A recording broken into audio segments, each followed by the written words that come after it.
You're listening to the Options Insider Radio Network, the home of the Options Podcast. For more quality options programs, visit theoptionsinsider.com or search for Options Insider Radio Network in your podcast provider of choice. Listeners can also access all of our programming through our mobile app available in the iTunes and Google Play stores. Select programs are also available via live stream at mixlr.com/options-insider. That's mixlr.com/options-insider. Don't forget to follow along with your favorite programs and submit your own questions for the hosts at twitter.com/options, stocktwits.com/options, facebook.com/theoptionsinsider, or via questions at theoptionsinsider.com.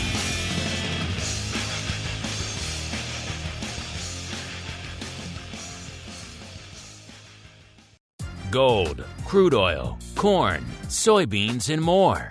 With so many tradable products, the futures options market can be an intimidating place. How can you possibly keep track of the latest trading developments across so many different products? Don't worry, we've got you covered. Welcome to This Week in Futures Options, the program designed to help active futures options traders stay on top of this ever-changing marketplace. Each week, we'll break down the top trades, hot products, volatility explosions, and much more. This Week in Futures Options streams live, so be sure to check out our live stream via the Mixlr app. That's MIXLR. Or join our live chat room at mixlr.com/options-insider.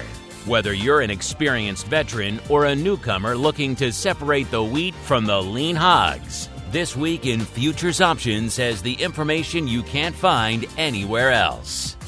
This Week in Futures Options is brought to you by CME Group, the world's leading and most diverse futures and options exchange. For more information and educational resources about futures options at CME Group, visit cmegroup.com/options. This Week in Futures Options is also brought to you by FTSE Russell, a leading global provider of benchmarks, analytics, and data solutions. For more information, please visit ftserussell.com, cboe.com, and cmegroup.com. And now, get ready to break down the latest futures options trading activity. It's time for This Week in Futures Options. All right, everybody. That music means it is time once again for TWIFO, This Week in Futures Options, the program where we break down everything lighting it up. On the other side of the fence, the commodity and futures options side of the fence, they're going to talk. Maybe, who knows what's going to make it on the show? You got to tune in every week. Maybe metals, maybe ags, maybe energy, equities. Who knows? Fluid milk, lean hogs. So I got to tune in to TWIFO every week. My name is Mark Longo from theoptionsinsider.com, as well as, of course, from the ever-exciting, at least we hope so, Options Insider Radio Network, seeing so many new ear holes joining us every month here on the network. I want to remind you, if you like what you hear, keep rating and reviewing us on your platform of choice. It really does help those new people continue to find a reliable place to turn. We'll keep you engaged with these markets. You're going to get a couple of shows pretty much a day. So if you're just listening to the TWIFO, you're missing out on a whole bunch of other good stuff on the network. Of course, keep those questions and comments coming too. We do love to hear from all of you guys out there. Let's see who we're hearing from on the program today. First, let's go back out to the tranquil and probably snow-covered FTSE Russell studios right now, where I'm joined once again by Mr. Sean Smith, the Managing Director of Derivatives Licensing over there at FTSE Russell. Mr. Smith, welcome back to the program. A, and B, how's the snow count out there in the FTSE Russell studios? Because I know I just checked right before the show, and down here in downtown, it's pretty much a whiteout, sir. First of all, Mark, thanks for having me on the show. It's great to be here. And it is coming down. We've got probably 14, 15 inches on the ground, but you can't see more than, let's say, a half a block in front of you as I look out the windows of my home. It's coming down, and the flakes are big, which tells me that they're heavy. So we'll be careful shoveling this stuff today. We should make our own little snow futures market to bring back the old CME snow days there. Whenever it used to snow, listeners, there'd always be a hot and heavy market in snow futures getting quoted by the guys over there on the CME. And also joining us, speaking of the CME, joining us in the old CME hot seat today, Mr. Todd Colvin, the Senior Vice President of Global Institutional Sales and Business Development from Ambrosino Brothers. Todd, welcome back to the TWIFO program, sir. Thank you, Mark. It's good to be here. And yeah, the snow is really coming down, so it could make for an interesting commute home, that's for sure. I like my commute to the studio. Nice and short and easy here as we kick things off the way we want to do with our movers and shakers report. It's time to find out what's rallying on the light side and falling to the dark side at CME Group this week. It's time for the Movers and Shakers Report. All right, let's do it. As always, you guys can generate your data and follow along with the show, not just on the live stream on Mixlr, but via cmegroup.com/TWIFO, TWIFO. TWIO This Week in Options also works. That'll get you to this week in report. It'll show all the moving, all the shaking, all of the skew changes, the vol, all the good stuff that we're going to talk about here in a minute. But let's kick things off. Let's look back at the week that's been since our last show. See what's dominating the tape to the upside and to the downside. Todd, since you're our guest, I'll give you pride of place, sir. Where should we begin our journey this week? To the light side or to the dark side, sir? Let's take things with the light side to start off. Let's get some positive news. All right, get some positive. I got you. It's one of those months where we probably could use a dose of positivity out there. Let's go to the upside first. Sean, it was an active week for the Russell 2000. Just missed the cutoff there. It comes in at number 6 this week. Up still a whopping, a mind-numbing 4.6%. Listeners, this is a major index, moving nearly 5%. These are the times we are in, listeners. That means the actual top 5 have to be even crazier. So number 5 to the upside this week is heating oil, up 5.44%. Number 4, Brent. I'm seeing a bit of a trend here, up 5.67%. Number 3, nat gas, up almost 6.5%. It was in the exact same spot last week, number 3 as well. It was up 7.09%. So a good couple of weeks for nat gas over here. Number 2, our old friend WTI. I have a feeling we may be visiting that one on the show today. Up 7.03%. What could eclipse that to the upside, you might be asking? Well, it's that old volatile saw there. It's Bitcoin, up 14.06%. So yeah, Bitcoin getting a little bit of the luster back that it had lost of late. Let's go to the dark side. Now, actually, it's another week where it was pretty impressively evenly distributed, except for the far bit of the upside. Bitcoin's kind of outpacing everything on the chart this week. We take everything else off, take that off. Everything else is kind of lining up nicely. The bottom 5 here, we got the Ultra Bond there, number 5, off 2.09%. Number 4, another rough week for rough rice, off 2.46%. Number 3, gold, off 2.6%. Another metal you guys have been fixated on this week.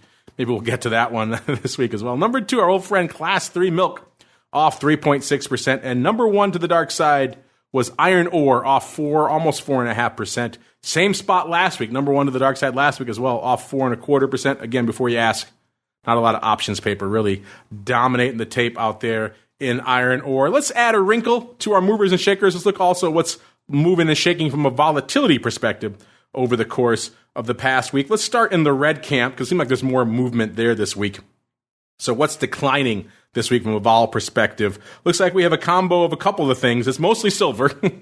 Silver is leading our vol decliners this week. Number 4 is the silver 90-day contract. That's off about 4%. Number 3 is the silver 60-day contract, off about almost 5%, about 4.5%. Number 2 is nat gas 30-day. So nat gas sneaking in there, off nearly 7%. And then the 30-day, the front month silver contract, off about 7%. So silver vol coming in pretty aggressively. I think we'll get to that maybe a little bit later today as well. On the upside, there wasn't as much as vol advancing. The biggest advancer we have out there was up about 1.25%. That's going out 3 months out there in the Eurodollar. Number 2, Class 3 milk moving a bit, but it's not even gaining a percent. It's up about 0.75%. So not a huge week for vol advancers, but there's some vol coming off.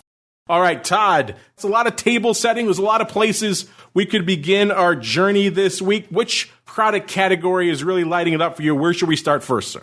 Well, I think looking at the way things were over the last several weeks, equity volatility's obviously had a huge roller coaster ride, given what we've seen with the underlying movement and what leaves us with now implied volatilities. While the VIX and all those other indices are lower, we saw some pretty major spikes and some pretty fast recoveries. So I think there's a lot there as far as watching some of these equity volatilities moving in the pre, during, and post what we'll call the short squeeze era of stocks. Yes, the short squeeze there. All right, we can do that. We can hang our hats then, listeners, for our first stop in equities. It's time to explore the volatility swings, skew changes, and hot options trades in your favorite indices. It's time to talk equities. All right, welcome to the equities segment. Todd, since you set our compass to here, we'll start with you. Obviously, as you mentioned, a lot's been popping off on the single name side with the short squeezes and GameStop. That's translated into a lot of action on the Russell 2000 side. A lot of these small cap stocks have been moving a lot as well. And as you also mentioned, Vol has been moving quite a bit. So what's been lighting up your tape over there at AMBROSINO Brothers from an equity perspective these days, sir? Well, I think looking first just from 50,000 feet, the VIX index, boy, you would have thought you would have seen a VIX index get close to 50 on some of these movements, some of the shorts interest that was getting squeezed out, a lot of two-way trades because whatever goes up must come down.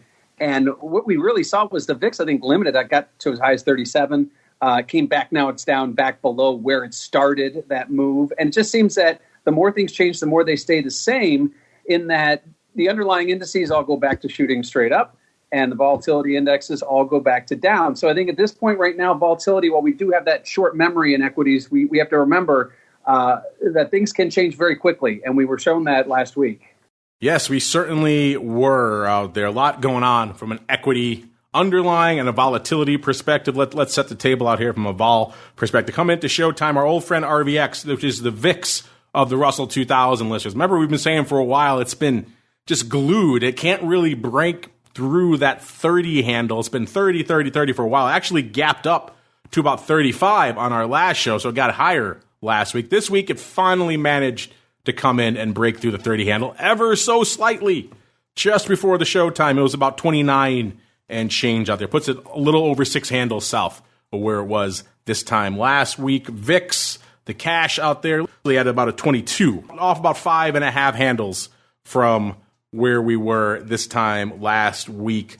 VVIX also moving quite a bit.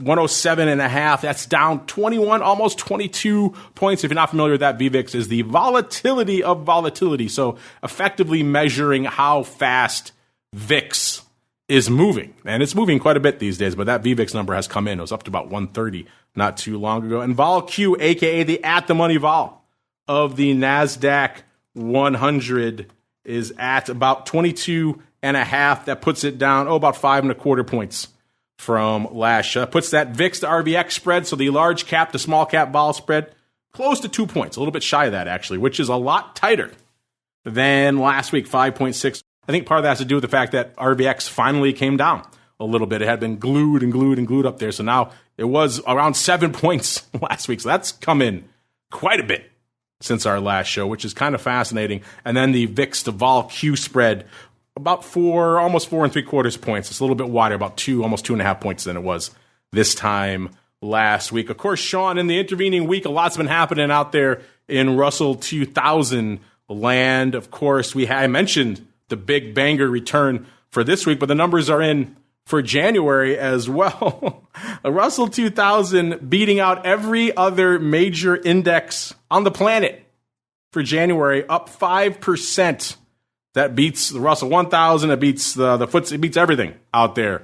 So you folks clearly wanted some small caps in January. And what's been driving a lot of this craziness? We had Matt on the show last week talking about the crazy call frenzy out there in Russell 2000. Well, a lot of that is still going on. We'll get to that in a second. But also a lot of this driven by these big moves in these single names. If you haven't been paying attention, you've been living under a rock for the last week. You know, this mad short squeeze in GameStop, and then Plug Power. Well, those are two names in the Russell 2000, and they've driven the valuations and their rankings in the Russell 2000 to stratospheric levels and then back down again. We had GameStop that was $1.3 billion in market cap at the end of the year. That catapulted to $28 billion at the end of January. That put it all the way up from 752nd place to approximately number 2 in the Russell 2000. And another target of those, Plug Power, a hydrogen fuel cell maker,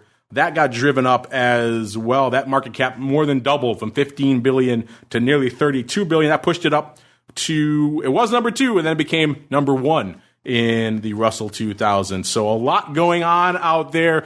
Russell 2000 is moving. It had the best month of any index last week. The vol is moving out there. What's been lighting up your tape, and what are you hearing from the clients and customers and end users out there, sir?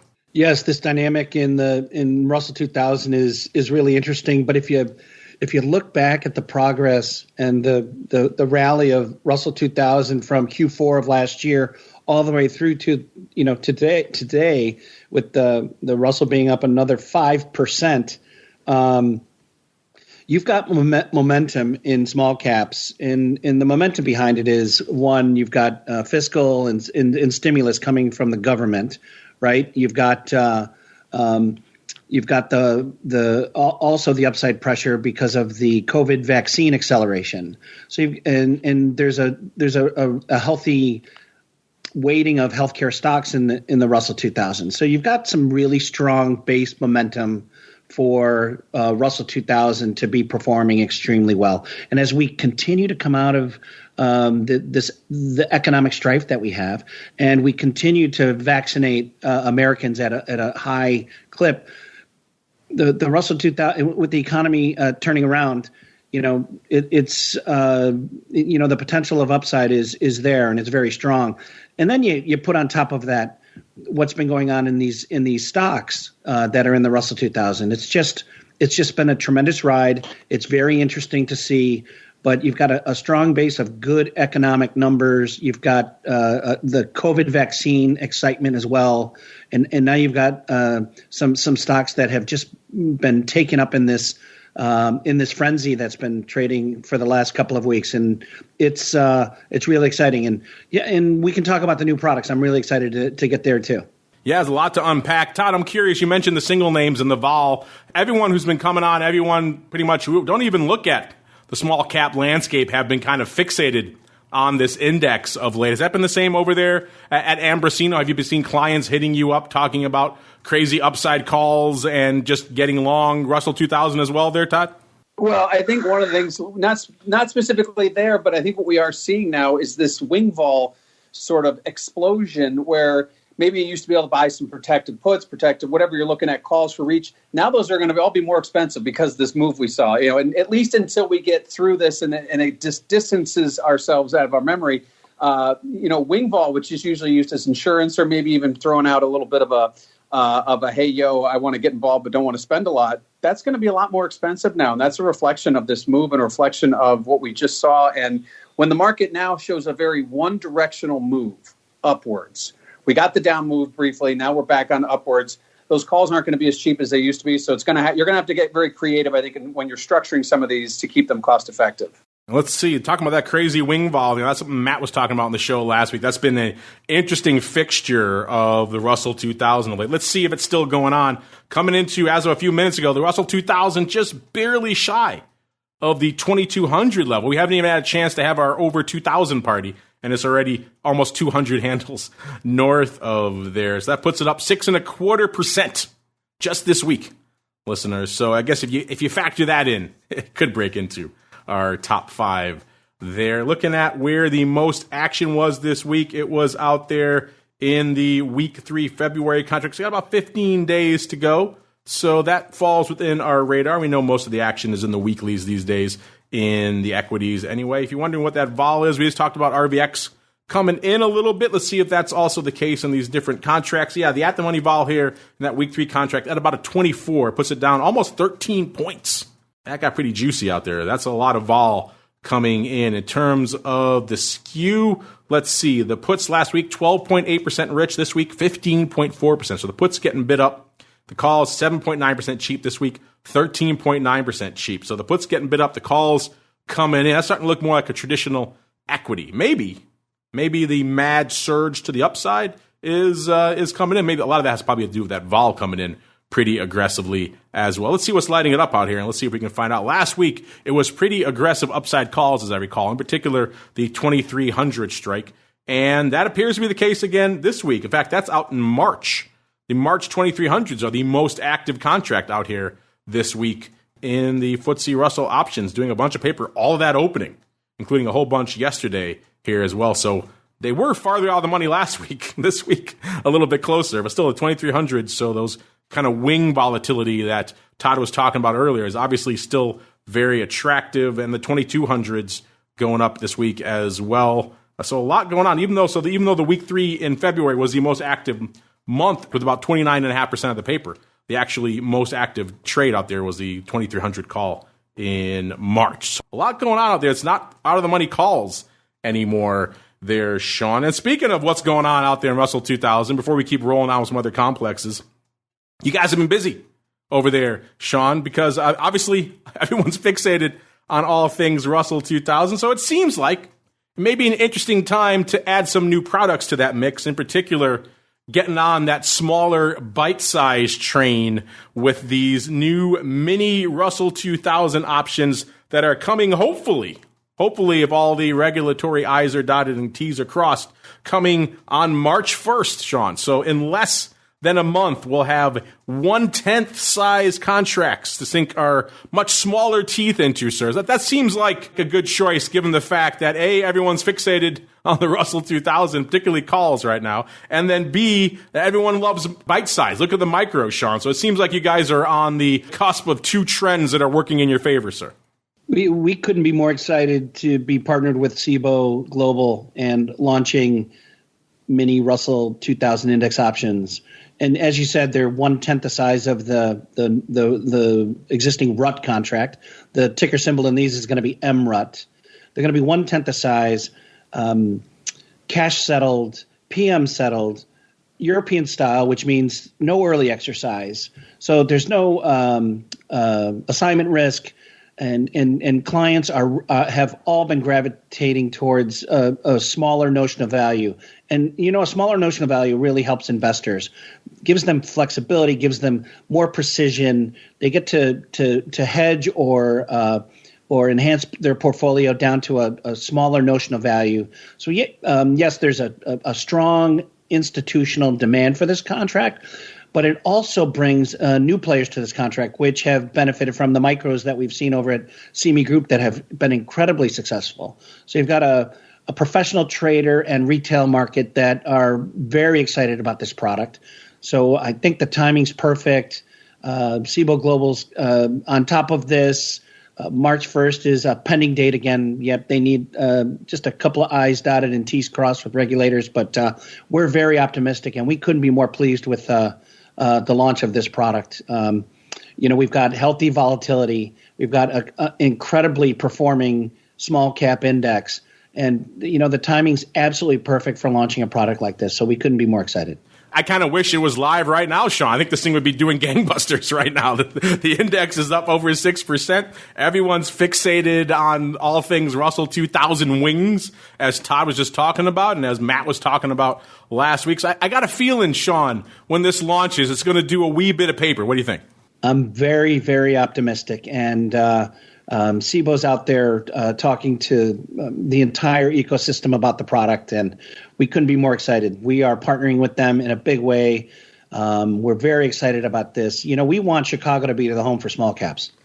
So I think this is going to get us there. This is a good ingredient in the strategy to get us there. Let's put it that way. There you go. I like that. That's a good goal. Chicago, the home of small caps. And you know what else is lighting it up out here these days in the markets? I talked about our light side. It was pretty much dominated entirely. Once you get past Russell 2000, it's all energy. Heating oil number 5, Brent number 4, nat gas number 3, and WTI number 2. I think we got to take a stop next in energy.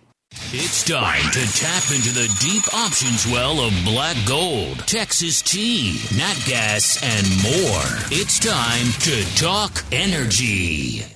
All right, let's do it. Let's talk energy. Todd, the energy complex has been on fire over the course of the past week. So what's been lighting up your tape out there in energy land, and is there a particular product amongst this list that you'd like to focus on, sir?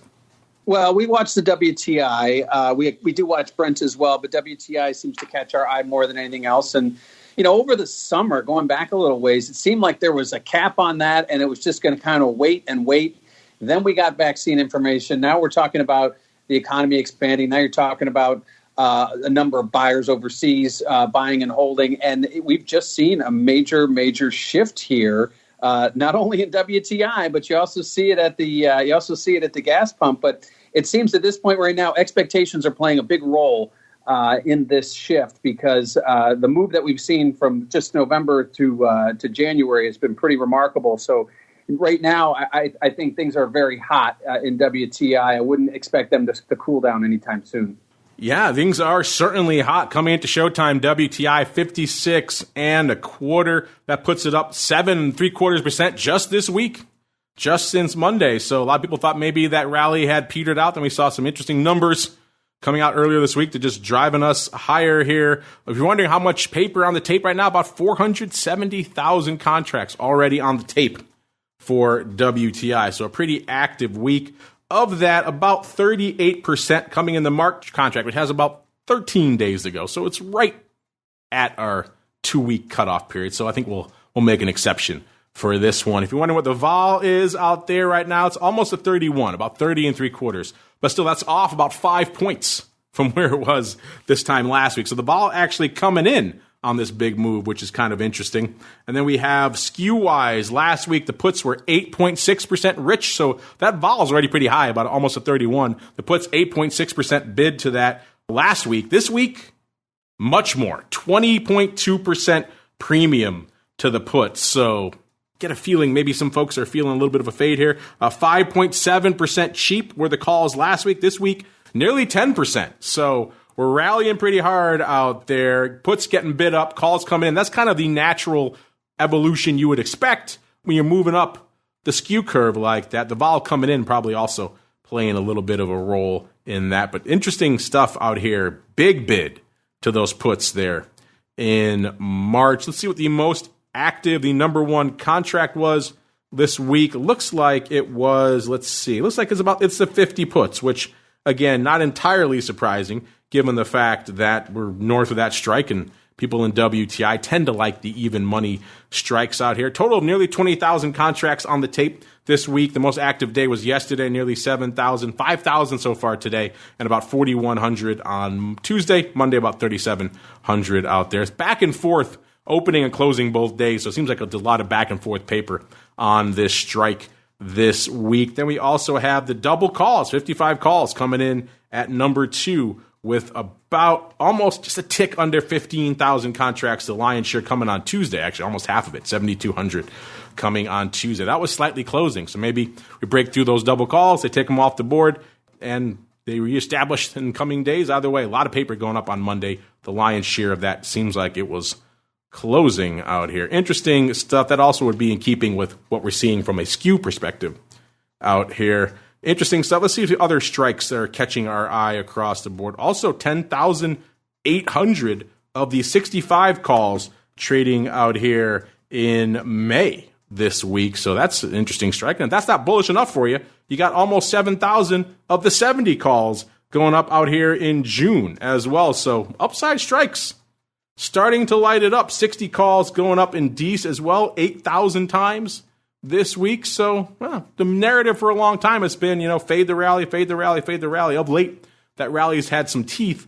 Maybe some upside papers deciding it's no longer the case to fade this anymore. I'm not seeing, used to see a preponderance of 30 puts, 35 puts popping around out here. You don't see as many of those out here. So perhaps, even though the puts are very bid in that front contract there that has 2 weeks to go, that March contract, outside of that, I'm not seeing a lot of put action out here, which is kind of interesting. It's dominated mostly by calls, which is kind of fascinating and perhaps tells a tale. Maybe the worm has turned out here in WTI. I want to look really quickly at nat gas as well, because I know Eric has been pretty active out there on the nat gas research. He put out an interesting new paper out here as well, talking about nat gas exports underpinning as demand slips. He points out, obviously, very volatile contract out there in nat gas, and the implied vol often among the highest of the exchange-traded products over there at CME land. Let's see if that's the case right now. And storage levels, it's an interesting paper. Check it out for yourself. It's called U.S. Natural Gas Exports Underpin as Demand Slips. We could probably do nat gas just about every week. It moves that much, listeners. Of course, it is a cheaper product, about $2,948, almost $295 coming into Showtime, up about 15% since Monday. The most active contract is going out in March in about, looks like about 19 days or so. Let's do a quick breakdown here. If you're wondering, he talks about that vol. It's one of the most active and most volatile products they have on the exchange. Well, that front contract's at a 61 vol right now, so Eric may be onto something there, even though that contract isn't that long for the world. Still, that's a fair amount of vol. Skew-wise, last week the puts were 5.2% rich this week, or excuse me, cheap. This week, they're pretty much flat, so the puts are in line with the at-the-money, which is interesting. The calls last week, 6.8% rich. This week, 2.1% rich. The calls coming in, the puts kind of flat. Puts getting bid up. That's kind of interesting. The vol, by the way, also ticking up to 61. That's up 7 points from last week. And the most active contract by a country mile out here. If you're wondering, by the way, there are 551,000 contracts on the tape in nat gas, which is crazy for a $3 future to have that much option paper. But it does. 3.5 calls, 67,000 going up in this contract. So this was just hot and heavy all week long on these 3.5 calls, which are over half a dollar out of the money here. They did 12,000 on Monday, 15,000 on Tuesday, 31,000 on Wednesday, 9,000 today. Looks like a chunk of those on Wednesday were closing, but the rest of the week was back and forth opening and closing. So a lot of back and forth action on this strike that is substantially out of the money. That's surprising and perhaps not what I expected out here. You know what else I didn't expect is the entire trading world to be fixated on silver. So I think we'll head there next as we head on into the metals. Werewolves beware. It's time to explore the options activity in silver, gold, and other shiny things. It's time to talk metals. All right, welcome to the metals. And, I won't say we broke this by any means, but it was one of the early shows on our network, at least, to talk about this. It was last week. Matt was talking about how he had seen some of the online chatter, the online scuttlebutt, that silver might be the next name to be in the crosshairs of all these short squeezers out there. And sure enough, last week, we did see a preponderance of upside calls dominating the tape out there in silver.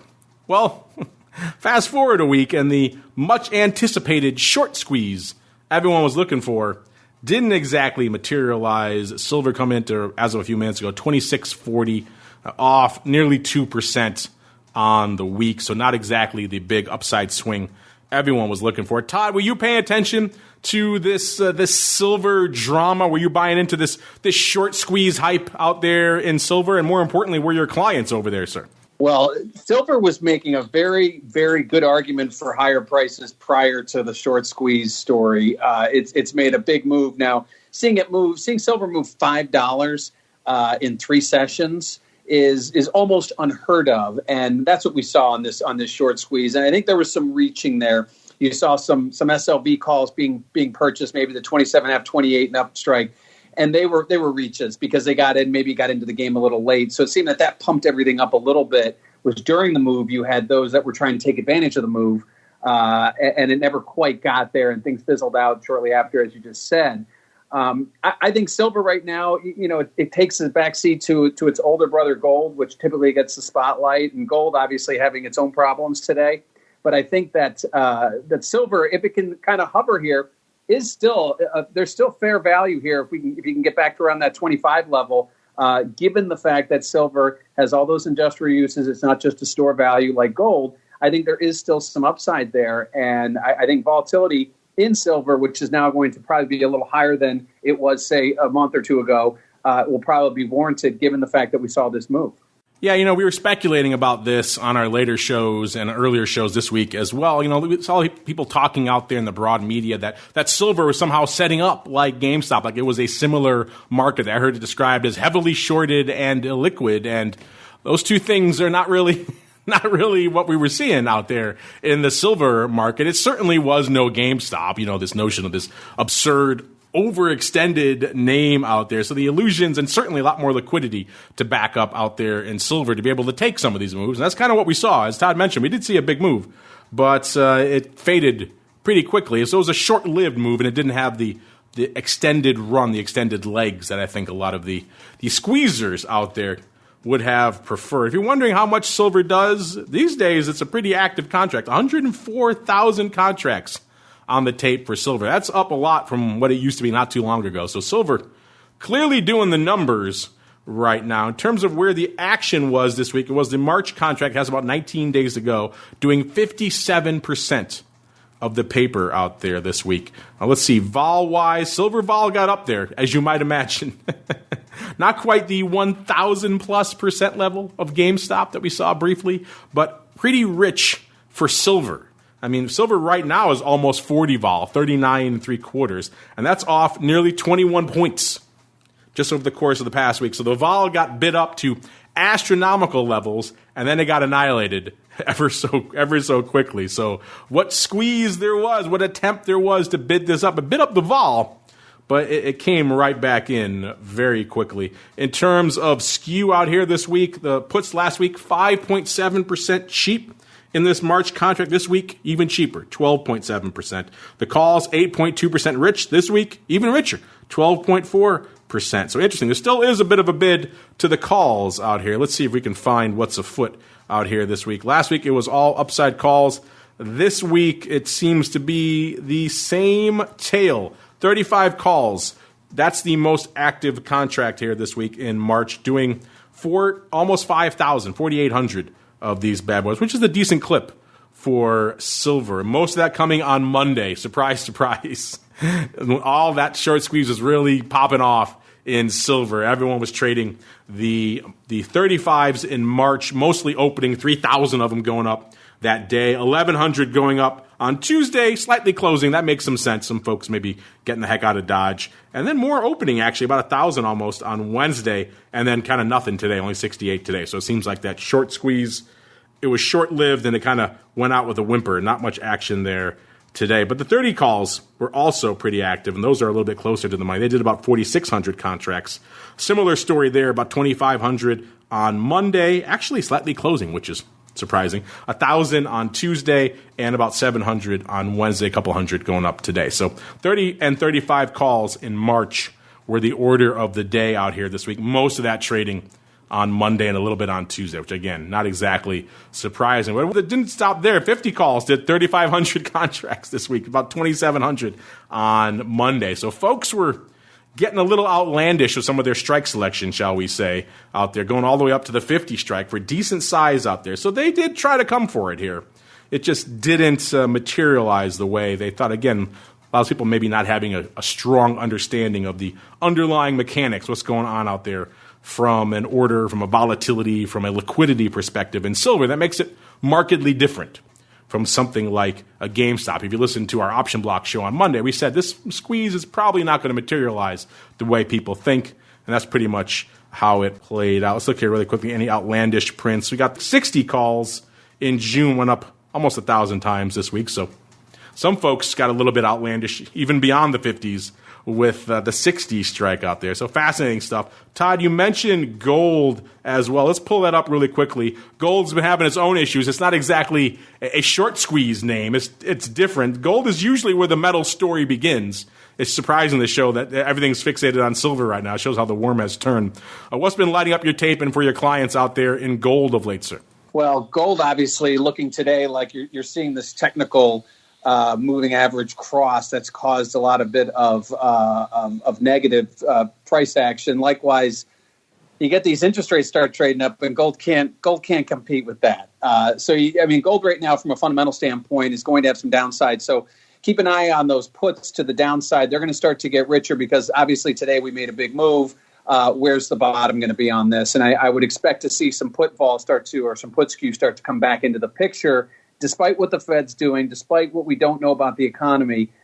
Gold's obviously seen a very big move today, and I'm not sure how much more it has on that, but certainly should be seeing some put skew. Well, let's find out. Coming into this segment, gold 17, just a little bit below 1795, 1794.8, puts it off 3% on the week. The most active contract out here this week, listeners, also out to March, also has about 19 days to go. If you're wondering what gold vol has been up to of late, gold vol, we said it many times, is kind of a bit of a weird beast, kind of hard to really get it bid up. When it gets bid up, doesn't stay there very long. It's looking decent right now at about a 16.5, puts it off a little, almost about 2/3 of a point. So it was about a 17 last week, it's about 16.40 and change right now. So that's actually fairly elevated from a gold vol perspective. Let's see where the skew has been lining up. Last week, the puts 2.6% rich to that already decent 16.5 or so level. This week, they've come in quite a bit, 3.4% cheap.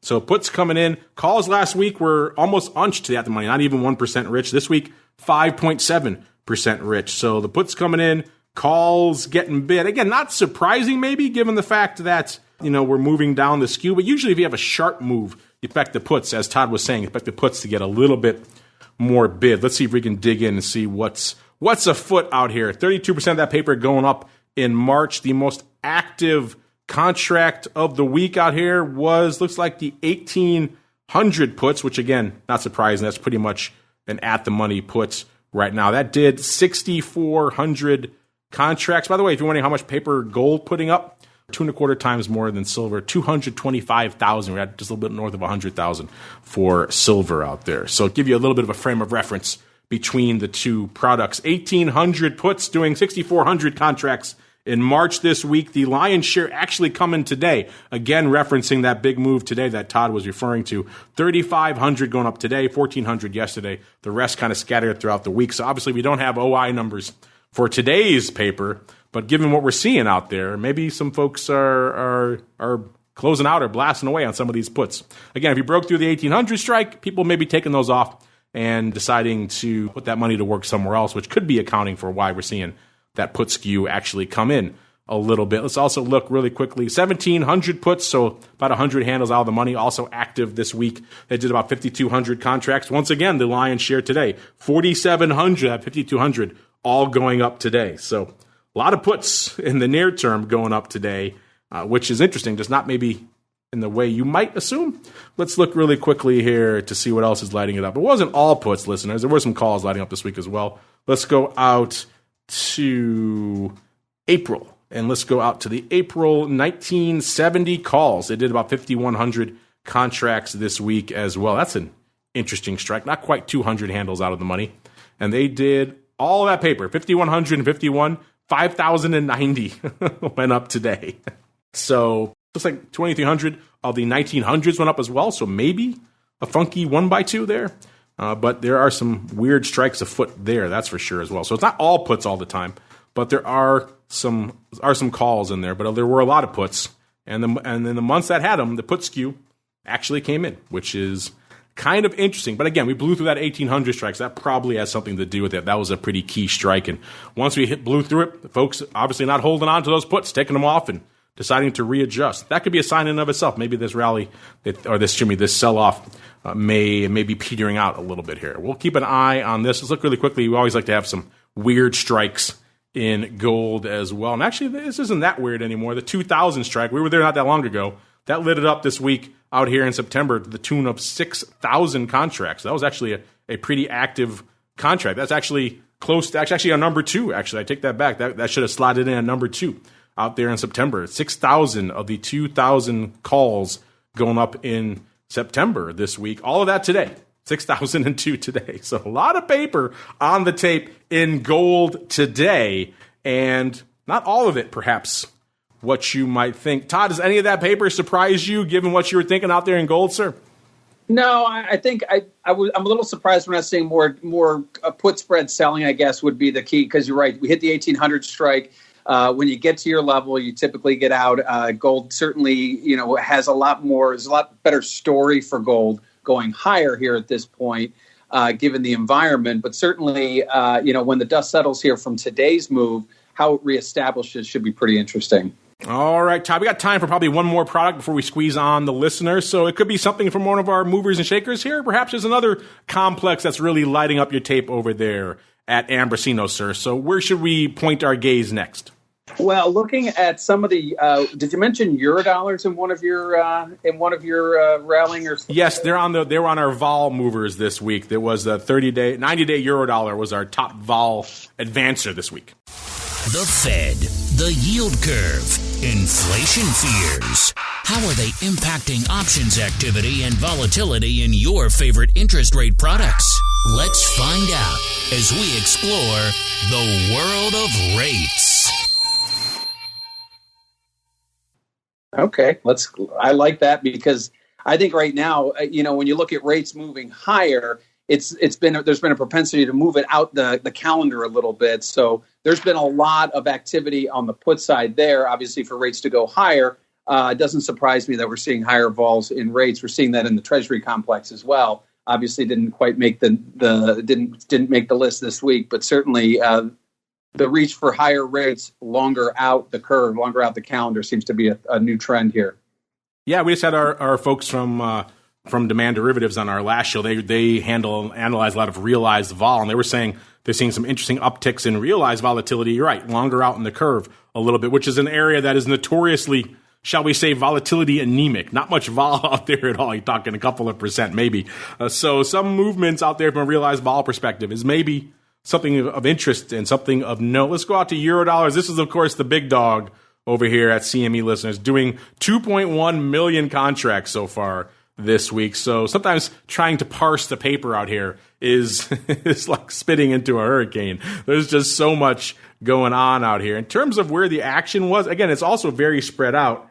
We were talking about the 90-day earlier. Let's look there. That contract didn't do a lot of paper out here this week. Let's find the number one option trade, and that'll point us in. Again, you're talking pretty sizable trades out here, listeners. You're talking 54,000 lots. You're talking even more than that on occasion. Seems like our biggest trade out here this week were the 98 and 7/8 contracts coming out here in the June contract that has about 130 days to go. So a little bit farther out, like Todd was saying. That did 67,800 contract, which is kind of surprising, given if you know anything about Eurodollars, that's kind of light. We've talked well over 100,000 on some of these contracts and trades out here. So an active week out here, but kind of a dispersed week in terms of paper. There's no one area where it really seems to be lining up like crazy. If you're wondering, the vol out there, by the way, it's 11 1/3, off about 2 points. It's actually fairly juicy, for at least it was for Eurodollars. Has come in quite a bit over the course of the past week. The skew-wise, the puts last week were leading the dance, 8.1%. In this June contract that has about 129 days to go. This week, the puts are 6.5% rich. The puts coming in a little bit. Calls last week, 5.9% cheap. This week, 8% rich. The calls have been swung up to the upside. Again, that's where you're talking about their interest in the upside there, Todd. That seems to be the case out here. The calls swinging dramatically. I think the 70 almost 1,000 of these 99 and 7/8 calls probably having something to do with that. Let's break down this trade really quickly and see how it broke down throughout the week. Yeah, they did 34,000 on Monday. That was mostly opening. That's obviously what's going on with the skew there. 14,000 on Tuesday, and then another 19,500 on Wednesday, and then zero, none today. Not even a one lot. I love how these Eurodollars can print size, and then nothing. It's a fascinating product to watch just from that perspective alone. So 99 7/8 calls here in June were the big dog out here.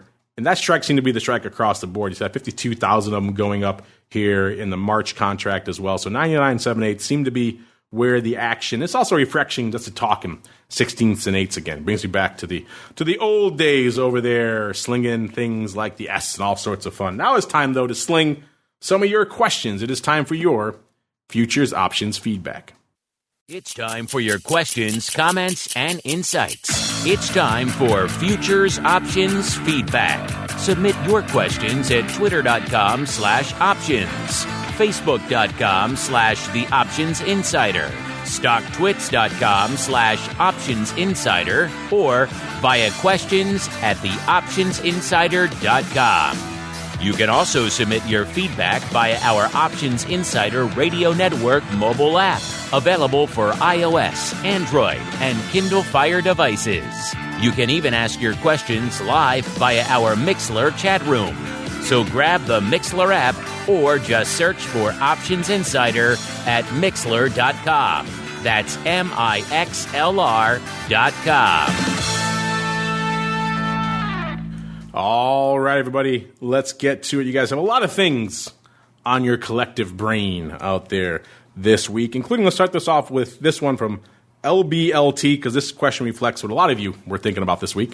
LBLT wants to know, do you guys expect this GameStop shorting frenzy to have severe regulatory implications for all products going forward, including commodities? That's interesting. That's an interesting topic. In fact, we asked a very similar question of you folks out there this week. We said, there may debacles that left long-term lasting impacts on the options market. The 87 crash, long-term capital management, the dot-com crash, and the great financial crisis, just to name a few.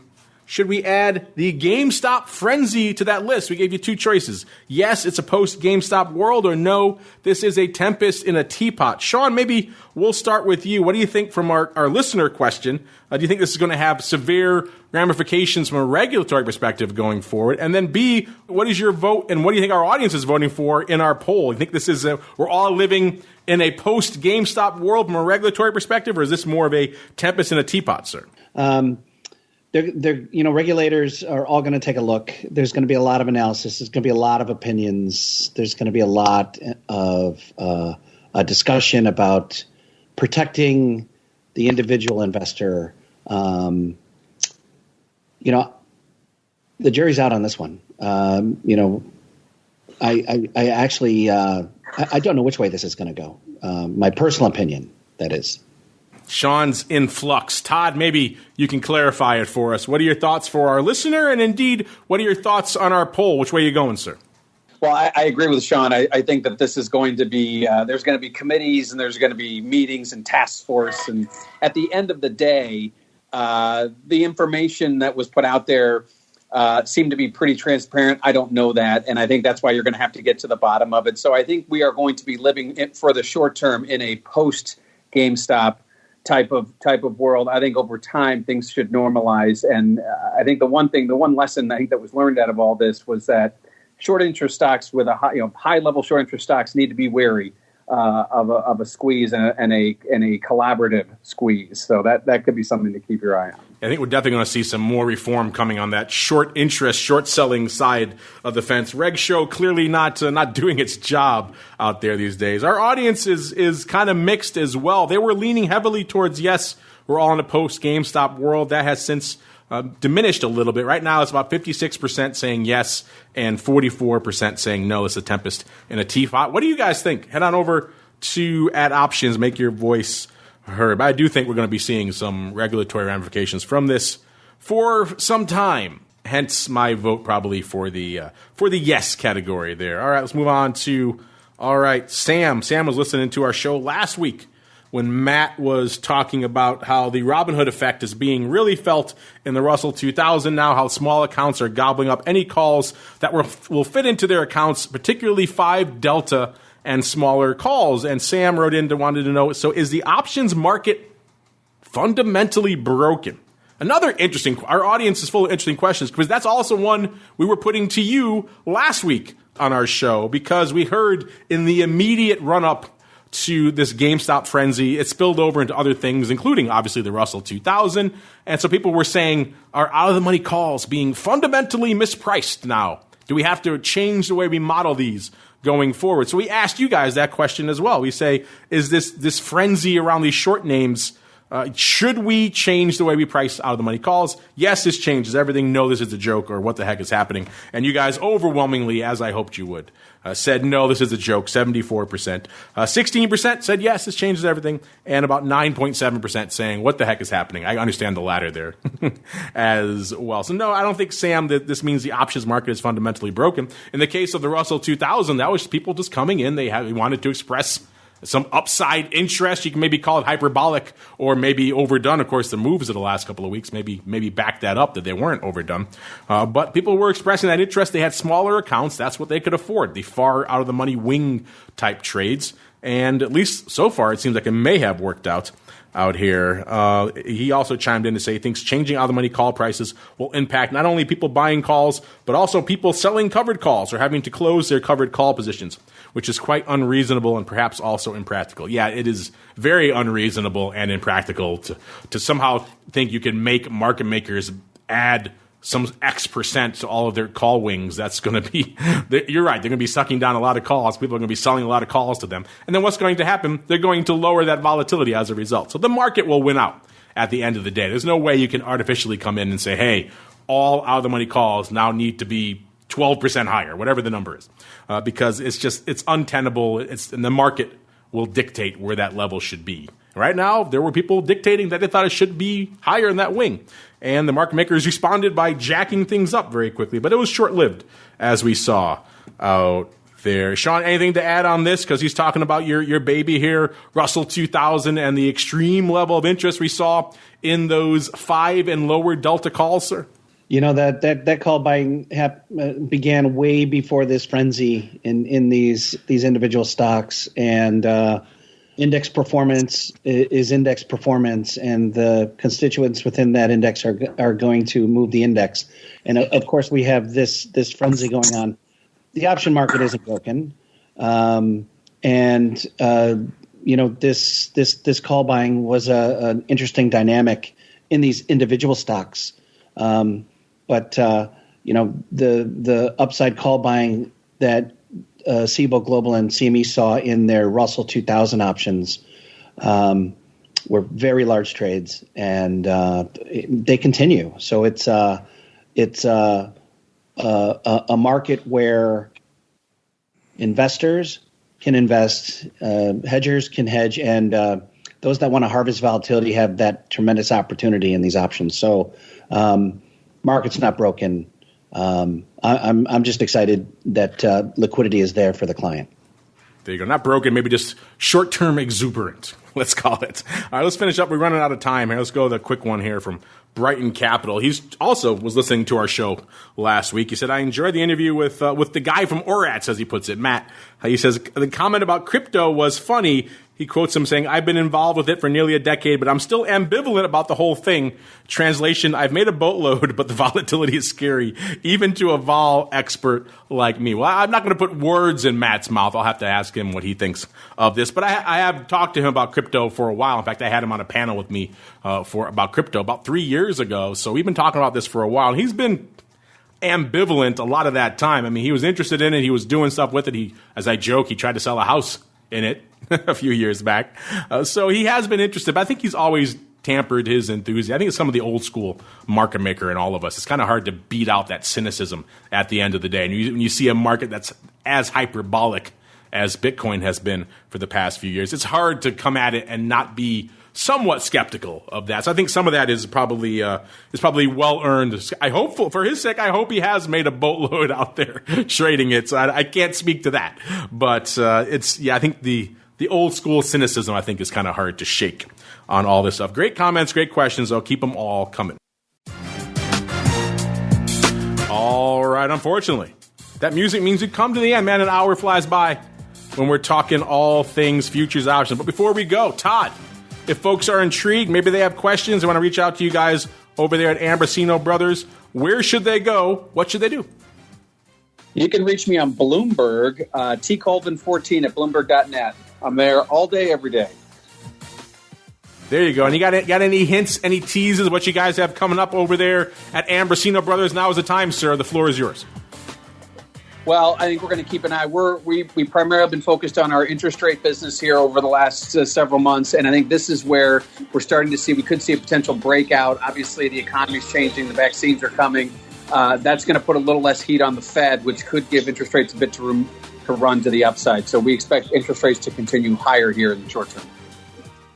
There we go. Interesting stuff. And Mr. Sean, you guys are obviously cranking away on all the things going on in Russell 2000. People are obviously trading it like crazy, but also you got some new products cooking. So if folks are intrigued, maybe they want to check out the new products before they launch. Where should they go? What should they do, sir?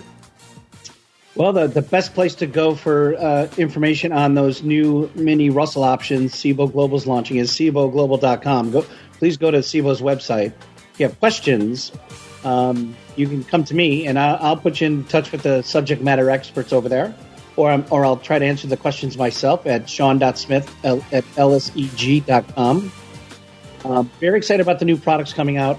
And if you want a nice blog on the recent activity involving the stocks within the Russell 2000 with the Reddit trade that's been going on, go to FTSERussell.com/blogs.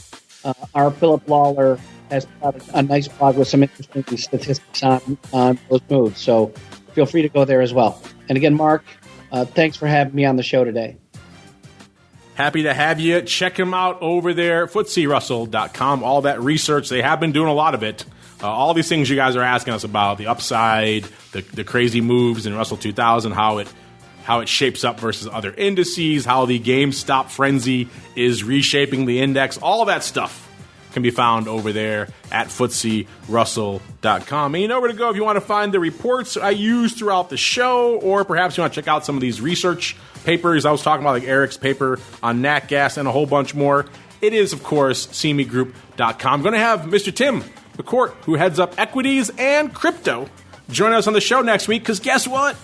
ETH futures are launching next Monday, so we'll have a new product to talk about and sink our... We didn't even get to Bitcoin today. That's how much is going on out there. So we'll have a new crypto product to sink our teeth into next week. We'll break it all down with them next week. It should be fun. And, of course, we're back again tomorrow, noon Central, 1 p.m. Eastern, for Volatility Views. It all kicks off again next week with the option block all the way through to Thursday, another episode of This Week in Futures Options. This Week in Futures Options is brought to you by CME Group, the world's leading and most diverse futures and options exchange. CME Group's markets help individuals and businesses around the world manage risks and seize opportunities. CME Group offers the deepest and most liquid options on futures across all asset classes, including interest rates, equity indexes, foreign exchange, energy, agriculture, and metals. For more information and educational resources about futures options at CME Group, visit cmegroup.com/options. This Week in Futures Options is also brought to you by FTSE Russell, a leading global provider of benchmarks, analytics, and data solutions. Investors in the U.S. and around the world are using FTSE Russell indexes to benchmark their investment performance and create investment funds, ETFs, structured products, and index-based derivatives. Many Options Insider Radio Network listeners will be familiar with the Russell 2000 Index. Russell 2000 futures and options are currently trading on the Chicago Board Options Exchange and CME Group. For more information, please visit FTSERussell.com, CBOE.com, and CMEGroup.com. This broadcast is intended for informational and educational purposes only and does not constitute trading advice or the solicitation of purchases or sale of any futures or options. The rulebook of the applicable exchange should be consulted as the authoritative source on all current contract specifications.